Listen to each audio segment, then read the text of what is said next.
Assalamualaikum warahmatullahi wabarakatuh. Teman-teman semua, beberapa hari ini saya keliling Aceh Tamiang, Langkat, Padang. Saya duduk di tenda pengungsian, ngobrol dengan para ibu yang kehilangan rumah, anak-anak yang belum bisa sekolah, bapak-bapak yang lahannya tertimbun oleh kayu dan lumpur. Setelah melihat langsung, rasanya sulit untuk menyebut ini sebagai bencana biasa yang bisa ditangani sendiri oleh daerah. Menurut saya kita sudah waktunya mengakui ini sebagai bencana nasional.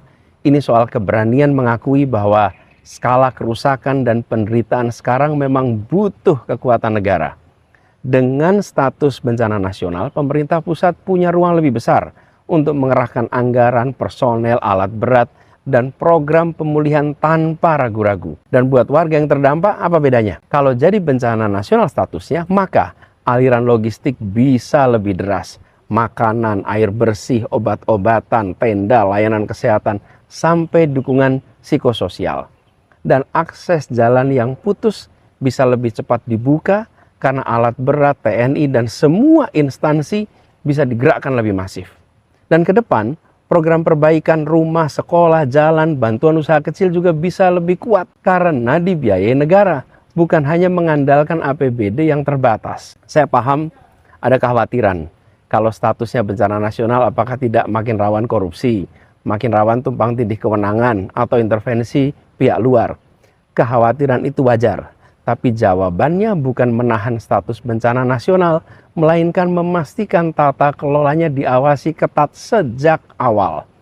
Dan bagi para korban, status bencana nasional jadi pesan bahwa negara benar-benar melihat dan menganggap ini sebagai urusan kita bersama, bukan sekedar urusan daerah.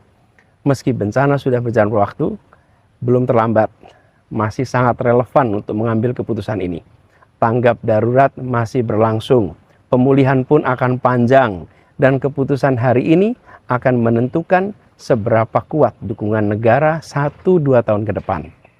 Jadi menurut saya perlu sungguh-sungguh dipertimbangkan agar bencana di Aceh, Sumatera Utara, dan Sumatera Barat ini berstatus bencana nasional.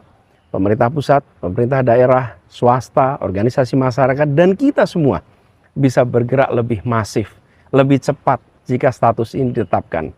Lalu sama-sama mengawalnya supaya dikelola dengan jujur dan terbuka.